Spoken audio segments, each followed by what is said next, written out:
I haven't played Netrunner in quite a bit of time, so my Netrunner skills are pretty rusty. So let's de-rust with a competitive game. I'm playing some fast advance near Earth Hub, featuring lots and lots of money. Instead of spending my influence on Baltic Labor or Scorched Earth as most other decks do, I'm going to split them around with all the money assets in the world and use mid-seasons as a way to threaten with this money lead. Okay, my opponent is playing competitively as well. It's Prepaid Kate. Surprise, surprise. My opening hand is pretty bad. 3 agendas, 5 agenda points. Even though there's a hedge fund there, which is always good, and a total backs to get things going, I can't keep this hand. I mulligan into a hand that is also not very good. 4 agenda points, 2 agendas, no ice. Now this deck runs very, very ice-light, which is very dangerous. I decide that this risk is worth it as long as the runner doesn't steal like 3 agendas off the bat in the first 3 turns. I should be good, because the moment I can threaten mid-seasons, I should have the edge. The problem is finding that mid-seasons and getting the money, and I need some ice to tide me over. So usually 1 piece of ice on R&D is good enough. I can let the runner to HQ most of the time because I'm playing lots of Jackson Howards and DBS. So I got very lucky here. After the mandatory draw and the near flop draw, I drew into 2 pieces of ice, so R&D and HQ get protected. Tollbooth goes on R&D for obvious reasons. Against Kate, it has to be Tollbooth on R&D. So I'm just hoping he doesn't run into R&D, realize it's a Tollbooth, and multi-dig. That would be my biggest worry. Him multi-digging R&D when I still cannot afford to rest Tollbooth. Now I can afford to rest Tollbooth because I play a hedge fund, but I'm flooded with 3 agendas. And as you will soon see, this is very bad because he senses weakness by poking my HQ. Architect has to be rest at this point, but I can't do anything to stop him from bringing his Mimic out and getting through this server. So he's almost certainly stealing a... Nope, he doesn't steal an agenda. Very lucky for me. But he sees the patch, so he knows something is coming. And he sees my influence as well, which is pretty bad. Alright, so the first asset, or rather upgrade I installed, the remote, is a Sensei City Grid. The next one I get is a TURTLEBACKS, so I immediately get the TURTLEBACKS engine going. Here I would rather install 1 new card for the TURTLEBACKS money, but at this point clearing my hand is more important because I sense a legwork coming. Bad news is the Jackson draw drew me more agendas, so I'm not able to get rid of all of my agendas. I could only get rid of the Breaking News and Bill, both of which are not desirable at this point. NAPD is good to keep in hand because it's tough to steal. Astroscript is of course needed, so I'm gonna leave it in hand. And when I'm ready to score the Astroscript, it will go into my remote. So here I install yet another Sensei City Grid in case he trashes the first one, getting TURTLEBACKS money. Install Jackson Howard, getting TURTLEBACKS money. And Jackson drawing again because I drew another build. And here I draw into yet another agenda. So once again, I'm pitching 2 agendas. And I leave myself with 2 agendas in hand. So he runs my second Jackson and I'm forced to use the Jackson. So this is looking pretty bad for me. I've used up 2 Jacksons and all I've been drawing to is agendas. I could use some money right now. He's on 14 credits, I'm on 6, and he just denied my TURTLEBACKS. So he's going to have the credit lead against me for quite a long time now. So I need to get rid of a card in my hand. First, the Pack Campaign. Then I see the Data Raven in my hand. I guess I should play it.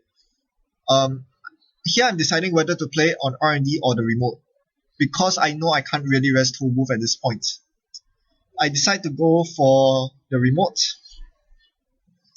I don't really know why. Hopefully I can sneak some asset in there later to bait him into running it so that he will lose money. So here obviously I cannot rest the Tollbooth. I'm forced to allow a successful run, and this is where this deck is really weak. So he scores a build off top of R&D. He could just Maker's Eye or Index right here to steal lots more agendas, but thankfully he doesn't. Instead he single accesses nothing and checks my Pack Campaign. He doesn't trash it, so I res it. He saw the psychographic, so he knows what I'm up to. I'm going to install the Astroscript here and gain money. He's almost certainly going to run the server, and I will be forced to rest the Data Raven. We'll see what he does here. Here he does the logical and very smart thing. He allows me to fire the Trace. I mean, why not? All he needs to do is to clear the tag and beat the Trace for 2 credits. So all he's losing is 4 credits and a click to access my Astroscript. So that's pretty bad. I did my maths wrong. I have only 4 credits, he has 8. After the Shogun Gamble, he has 12. I cannot mid-seasons him. I've just lost an Astroscript for nothing. So that's a big mistake on my part. ouch, I can't do much about that. So I'm going to install breaking news in the Raven server instead and burst up in credits to 10 credits. In the meantime, he gets his money engine going with Proco, and that's exactly what I want to see after I install the breaking news in the server. Double advance, blow up your Proco. Take that. That's what you get for installing Proco against Nerf Hub. That is a huge mistake. And of course, I have enough money to res the toll booth thereafter, bringing him down to 9 credits. Of course, I'm completely broke at this point, but he insists on getting the Proco out. I have no idea why. So, alright, fine. If you want to settle in for a long game, go ahead. I think he should have gone for the burst game, the very fast game, by multi-accessing and plowing his way through my servers to his best of his ability, rather than setting up with Proco and Data Sucker. Data Sucker is an especially bad idea because I run 2 Cyberdex Virus Suites in this deck, and I've just seen both of them. One is in the Data Raven server, one I'm going to newly install. Hopefully this baits out a run from him. If he runs my remote, all his Data Sucker counters are going to waste. And it's pretty obvious what he's trying to do here. He's trying to accumulate enough Sucker tokens to bring down my toll booth, the typical way to deal with a toll booth. So now he's on the verge of destroying my toll booth, but I can easily counter that by rezzing Cyberdex Virus Suite. I choose not to. I'll wait till he actually attempts to destroy my toll booth. In the meantime, I find more money in the form of pet campaigns. And I think here I just click for credits. And I think, yes, I need to use 1 card from my hand because I'm up to 6 cards. I need to discard at the end of the turn. I don't want to discard any agendas because he's running my archives like crazy. So I play the patch. I rather save the patch, but, well, now that my toll booth is about to die, I mean, it already has a parasite on it, so I might as well just try to make it last as long as possible with the patch. He does get baited into running my Cyberdex Virus Suite. He loses all his Data Sucker tokens, and more importantly, he cannot run archives to charge his Sucker. He sees my pet campaign and doesn't trash it. Alright, so that's good. So now I have a 7 strength toll booth, which is incredibly difficult even for Kate to break, which I thoroughly enjoyed. And because he has no clone chips or SMCs left, I'm just going to score this Astro Script easily.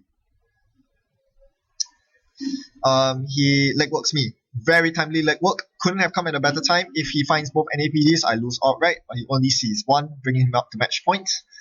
And he's at 6 credits. I'm at 5 credits. I could mid-seasons him here, but it's pretty pointless because we'll both go down to 0 credits. I cannot blow up his Proco, and he'll just regain the tempo next turn anyway with prepaid voice pair. I know he has a lucky find in his heap, and he will be willing to use it. So instead of going for the mid-seasons, I threaten match point myself. Before he's able to trash my Sense City Grid or get a clock out, I score the final agenda from my hand, the NAPD, using the Astro token and the Sense upgrade. So I'm on 5 points, he's on 6. I actually feel comfortable about doing this because I have a Cyberdex Virus Suite hiding behind the Data Raven that he has never checked. He thinks it's a Sense, it is not. So of course, he smartly denies my Sense City Grid, but as long as I have 8 credits and a 3-2 agenda in my hand, I actually win. Sorry, 11 credits. I need 3 more to rest the Cyberdex Virus Suite. If I do, I win the game.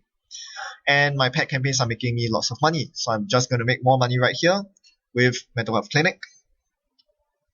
I draw into Data Raven, which would be pretty nice on R&D, but I know he's not going to get through R&D anytime soon because it is loaded with a 7 strength toll booth. Patch is coming in really handy here because against most other runners, I mean, with any other cord build, my toll booth would be gone by now and I would be struggling to deal with Parasite Recursion. Instead, now my toll booth is looking really good, and now I'm patching the Architect on HQ. So that's a 5 strength Architect on HQ. He's not going to accumulate Sucker tokens by running through HQ. Basically, all 3 servers are now patched up. It's the mid game. This is where I shine the most. Where he hasn't found much of his rig yet. He's struggling to get some money. And I can defend my centrals. I'm just looking for the game-winning agenda at this point, along with enough money, which will come in naturally in a turn or 2. He plays an SMC, and this is the worst because he can now threaten Clocked. And yes, that is the one thing that is going to kill me this game. Clocked. So now I'm just going to accumulate money. And I'll play another Sensitivity Grid. So I have 2 Sensitivity Grids on the board right now. I don't think he can afford to trash them all. It is my only route to victory at this point because I've expended my Astro token very liberally.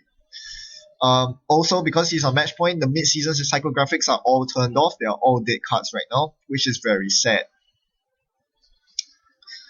He continues face checking my remotes. He has done a very good job at sweeping all my remotes this game, except for the most important one, the Data Raven that is protecting the Cyberdex virus sweep. That is the key to me winning this game. As long as he doesn't check it, I always have a route out. So now all I need is the 3-2 agenda. There are 3 of them left in my deck. I need to find one before he wins the game. DBS will be really helpful at this point, but I haven't found one yet. Instead, I'm finding all my NEPDs, which doesn't help at this point. He's rich enough to steal them, and I can't score them, so that's bad news. Okay, I play my Sweet Week. And the game continues. He dirty laundries my remote again. He's checking all my remotes, and this is exactly what he should do because he cannot afford to let me sneak out the winning agenda. And he's under the impression that as long as he denies every single one of my remotes, I cannot win the game, which is false. As long as I have Sense City Grid and Cyberdex, I'm good to go. So here I install the DBS that I finally found, and I need to tax him at this point. So what I do is a little distraction riff right here. I'm going to distract him into running this remote. I'm taking his attention off the toll booth, off the architect. Run this remote. It is an agenda. I'm going to win if you don't run this. So he installs a clone chip and gets running. I show him the architect, which he easily breaks. I show him the data raven, which he could easily break with a data cycle counter. He chooses to let me trace instead. Him being way richer than me, of course I just let the trace fire, and he will access the DBS, which he should deny. Except that he doesn't. He does not deny the DBS, and that is a huge mistake again, because what I'm looking for is the bill to seal my game point, but it didn't matter anyway. The bill was top decked, and I have exactly 11 credits, which is exactly enough to win the game. Install, advance, wait for clock to come out. Clock comes out, advance, rare Sense City Grid, rare Cyberdex Virus Suite, sack Cyberdex Virus Suite, call up goes away, score the winning beam. And that's the game. Combo. Well, it's not exactly that uncommon to pull off such a combo. In fact, it is quite a staple nowadays in a post-clock world when you're playing a fast advanced deck. What saved me this game was not the combo. What saved me was Patch. Patch was amazing. It did exactly what I needed it to do, which was to secure my centrals. By preventing my opponent from multi-accessing R&D and HQ, I was able to hold out the game long enough to see the winning agenda and to prevent him from R&D locking me, thereby denying me that winning agenda. I also was able to prevent him from stealing the NEPDs in my hand, which started clogging up HQ and is usually a death sentence. With an Architect strength 5 on HQ, there's no reason for him to run. Not without legwork at least. So yes, Patch did a lot of work this game, and it's the main multi-access is the main reason why fast advanced decks lose these days.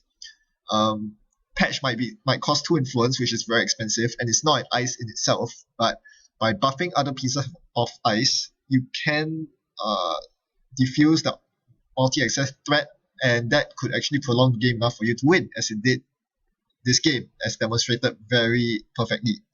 Of course, my opponent realized after the fact that he had counter plays available. He should have gotten the Artman 7 out, as he rightfully pointed out after the game, and he would have won, honestly speaking. I mean, it is expensive, but it is worth it. And the only reason why I was able to win against him was because I was able to catch him out on the surprise factor of a Patch. Not many runners have to deal with a strength 7 toll booth, and they don't exactly know what to do when that situation arises. So yes, Patch is not that good, but in this game it pulled its weight and brought me the victory. So I really like horizontal spam. It seems to be one of the few ways with which you can deal with runners nowadays. The thing about horizontal spam is that prepaid Cake cannot keep up with all the assets that you're putting out. You notice at the start of the game, he was denying my TURTLEBACKS, he denied my first mental health clinic, but after a while, he just gave up. Even though he was checking all my remotes, he couldn't afford to trash all of them. He had to let my pet campaigns go, and once I got out of hand with my money, I was able to threaten Sense scoring, And if you notice, I ended the game on exactly 0 credits. So money is very important for this deck. The moment they stop challenging your economy, as long as they are not on match point, you can turn on the mid-season threat, and that is huge. Being able to mid-season your opponent means that you turn on psychographics, and that means that they have to get clawed out every single time you install remote, which means your game becomes much easier. So what are the problems with this deck? Well, HQ was perpetually vulnerable. As you notice, there were so many opportunities for my opponent to just outright win the game. In fact, on that single legwork that he did, if he accessed both NAPDs, he would have won. One of the reasons why HQ was so vulnerable this game was because of Nerf Hub's draw, which is actually a liability more than a benefit. I like being able to draw more cards to see my mid-seasons faster, but it also floods my hand, which is usually a bad thing. Also, he could have won by just trying to find the NAPD in my HQ after the legwork, which, yeah, after that, I always had agenda in hand, and he just never found the will to run HQ. This is usually solved by DBS. Daily Business Show allows me to filter all the agendas I don't want to see through the bottom of my deck. And this game I only played 2 copies. I definitely think I need 3 copies, and early DBS can definitely do wonders. So it's a pretty amazing deck. I'm not sure if it's better than tier 1 archetypes like Astrobiotics or even Butcher Shop, but just get the money going, and when you have the money going, everything's good. The ice is still a bit shaky, but I think I need to play this deck more to find out whether this truly can stand the test of a tournament setting. Thanks for watching. Happy net running. Goodbye.